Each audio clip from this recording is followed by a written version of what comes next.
नमस्कार। आज हम एक ऐसे विषय पर बात करने वाले हैं जो हम सबके भविष्य से जुड़ा है, जीवन बीमा। अक्सर ये शब्द सुनते ही दिमाग में कई सवाल घूमने लगते हैं। पॉलिसी, प्रीमियम, राइडर, ऐसा लगता है जैसे कोई मुश्किल पहेलियों। हाँ बिल्कुल, ये शब्द थोड़े भारी लग सकते हैं शुरू में। तो हमारे पास कुछ दस्तावेज और लेख हैं जो इसी जीवन बीमा की दुनिया को थोड़ा समझने में मदद करते हैं। हमारा इरादा है कि इन स्रोतों की मदद से इस उलझन को सुलझाया जाए ताकि बीमा से जुड़ी बातें आसान लगें, है ना? जी, कोशिश यही रहेगी कि इसे सरल भाषा में समझें। तो आज इस बातचीत में हम समझेंगे कि बीमा में ये उत्पाद का क्या मतलब है। जीवन बीमा बाकी पैसों से जुड़े विकल्पों से अलग क्यों है? ये राइडर्स क्या बला हैं? पारंपरिक पॉलिसियां कैसी होती हैं? टर्म, होल लाइफ, एंडोमेंट और हाँ, बीमा रेगुलेटर IRDAI ने हाल में क्या नए नियम बनाए हैं जिनका असर हम पर पड़ सकता है।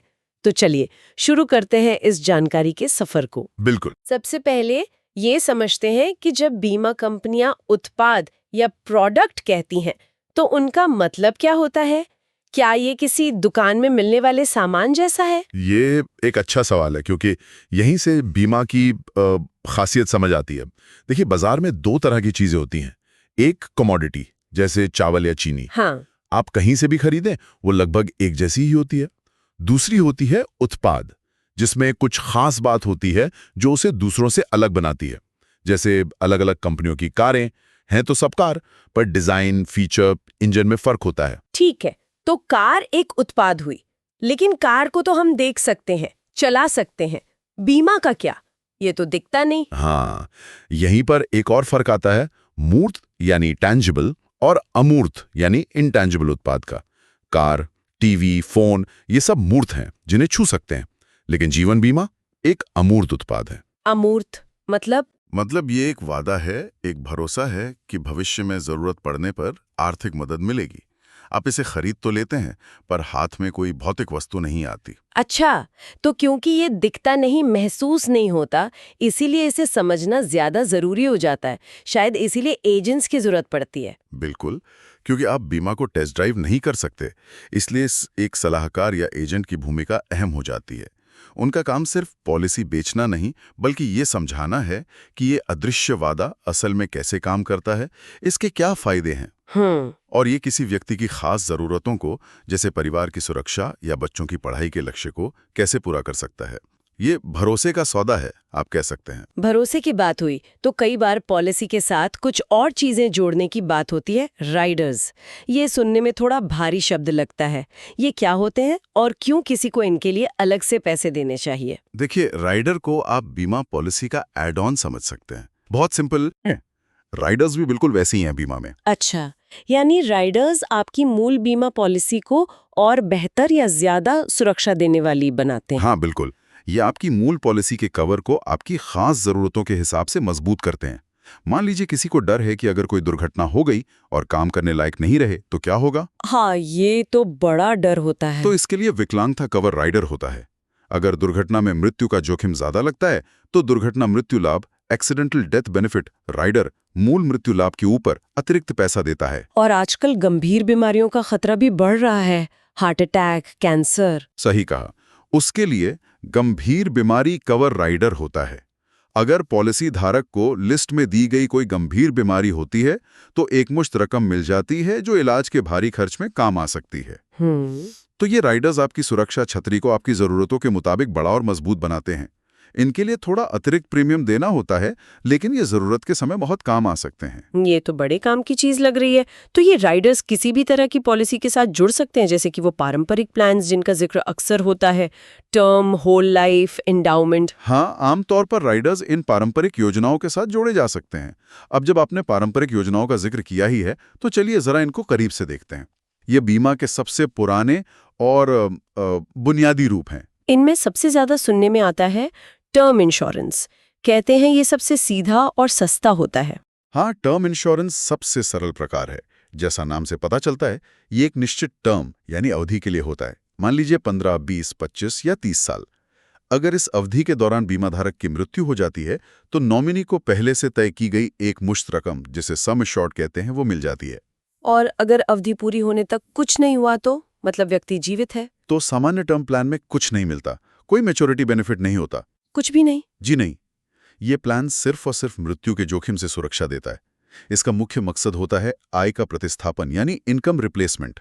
अच्छा। मतलब अगर कमाने वाले सदस्य को कुछ हो जाए तो परिवार को अचानक पैसों की तंगी ना झेलनी पड़े। तो फिर हर कोई यही क्यों नहीं ले लेता?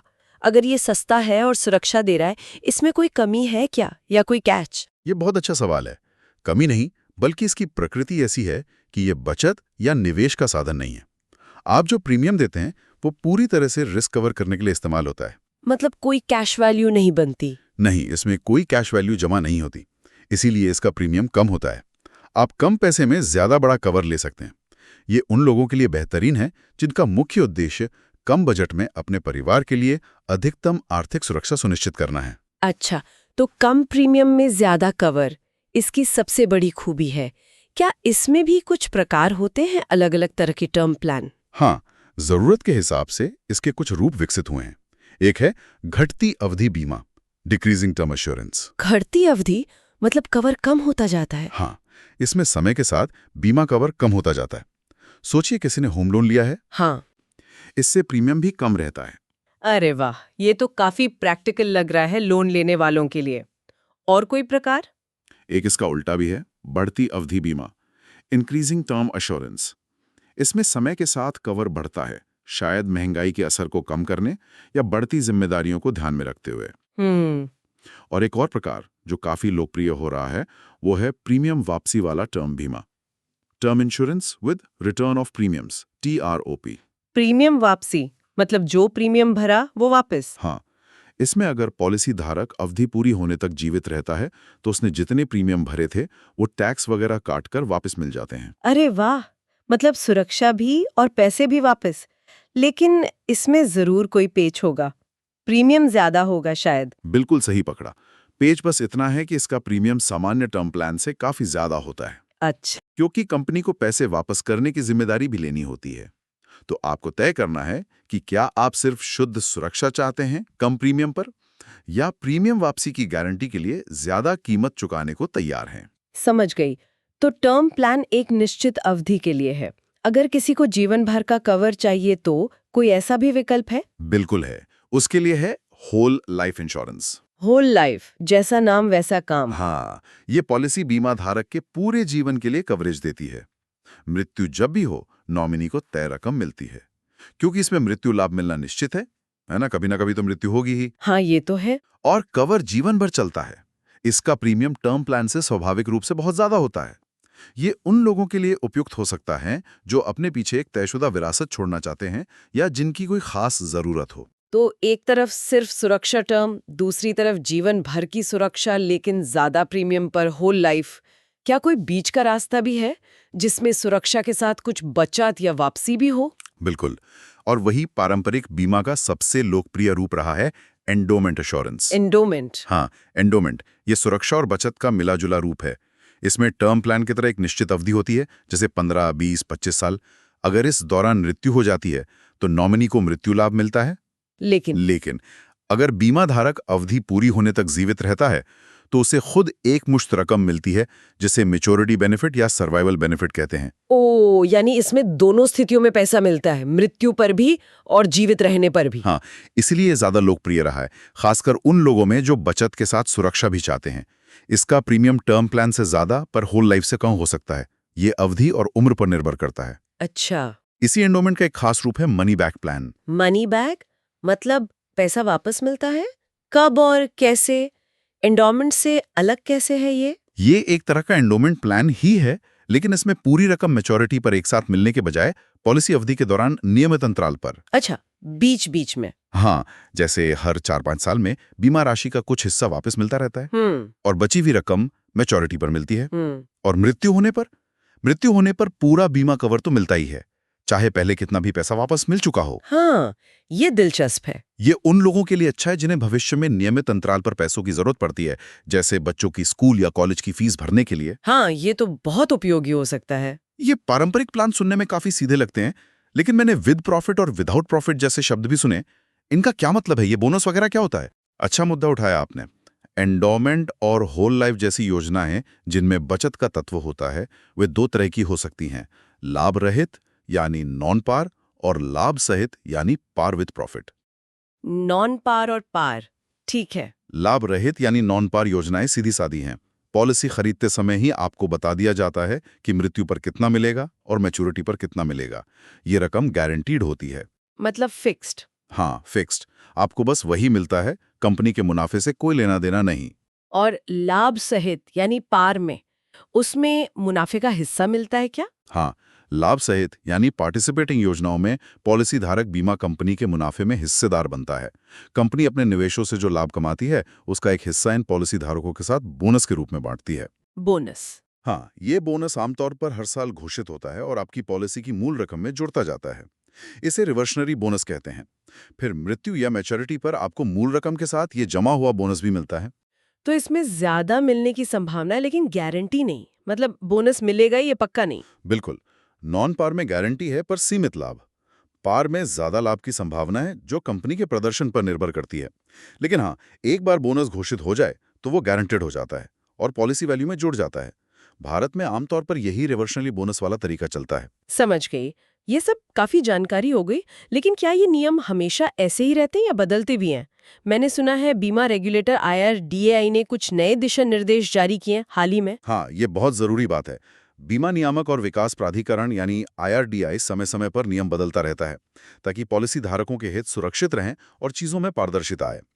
हाल में पारंपरिक उत्पादों के लिए कुछ अहम बदलाव किए गए हैं। क्या है वो मुख्य बदलाव जिनका हम जैसे आम पॉलिसी धारकों पर असर पड़ेगा? कुछ खास बातें? हाँ, कुछ मुख्य बातें हैं। पहली, अब बीमा पॉलिसियों में न्यूनतम मृत्यु कवर को ज्यादा मजबूत किया गया है। न्यूनतम मृत्यु कवर मतलब आप जितना प्रीमियम दे रहे हैं उसकी तुलना में मृत्यु पर मिलने वाली रकम एक निश्चित गुना से कम नहीं हो सकती। जैसे रेगुलर प्रीमियम पॉलिसी में 45 साल से कम उम्र वालों के लिए ये सालाना प्रीमियम का कम से कम 10 गुना होना जरूरी है। 10 गुना? हाँ, और 45 या उससे ज्यादा उम्र वालों के लिए 7 गुना। सिंगल प्रीमियम में भी इसी तरह की सीमाएं हैं, 125% और 110%। इसका मकसद ये है कि बीमा पॉलिसी वाकई सुरक्षा दे, सिर्फ नाम की नहीं। सही बात है। यानी अब बीमा का सुरक्षा वाला पहलू और मजबूत होगा। और कुछ? दूसरा, न्यूनतम मृत्यु लाभ को भी साफ किया गया है। मृत्यु होने पर कम से कम मूल बीमा राशि, सम एश्योर्ड, तो देनी ही होगी। हाँ। साथ में अगर पॉलिसी लाभ सहित पार है तो उस तारीख तक जमा हुए सारे बोनस भी देने होंगे, कोई कटौती नहीं। अच्छा। तीसरा, लाभ सहित और लाभ रहित पॉलिसियों के नियम और साफ किए गए हैं। पर पॉलिसी में बोनस पहले से गारंटीड नहीं बताया जा सकता, ये फंड के प्रदर्शन पर निर्भर करेगा। लेकिन एक बार घोषित होने पर गारंटी बन जाएगा।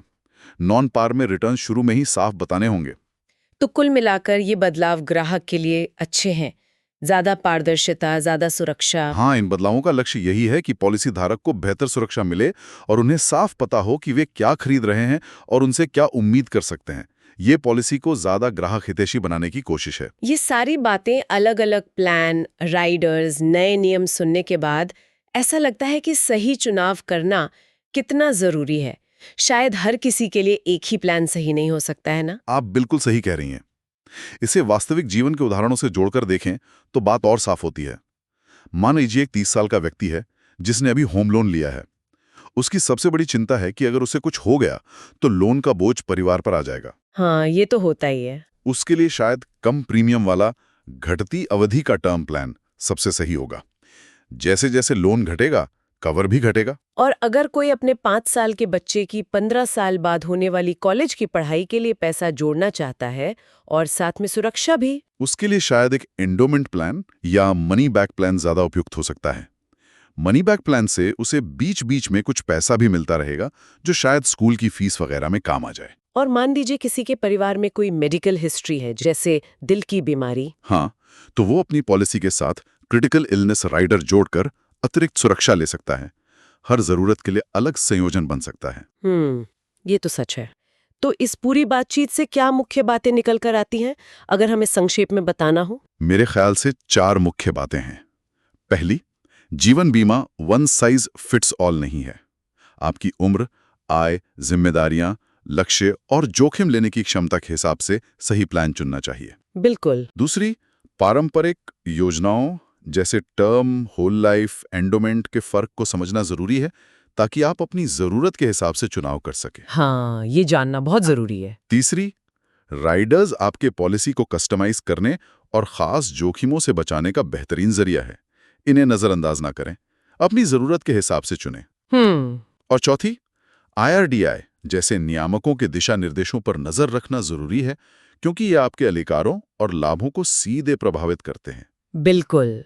और शायद इन सबसे पहले एक सवाल खुद से पूछना चाहिए, मेरी असल ज़रूरतें क्या हैं? मेरे ऊपर क्या देनदारियां हैं? मेरे भविष्य के लक्ष्य क्या हैं? जब तक हम खुद इन सवालों के जवाब नहीं ढूंढते, तब तक शायद सही बीमा उत्पाद चुनना मुश्किल ही रहेगा। एकदम सही कहा आपने। हो सकता है अपनी ज़रूरतों का ईमानदारी से आकलन करना ही इस दिशा में पहला और सबसे महत्वपूर्ण कदम हो। जी हाँ। आज की इस गहरी और जानकारी भरी चर्चा के लिए बहुत बहुत धन्यवाद। काफ़ी कुछ साफ हुआ। धन्यवाद, मुझे भी बात करके अच्छा लगा।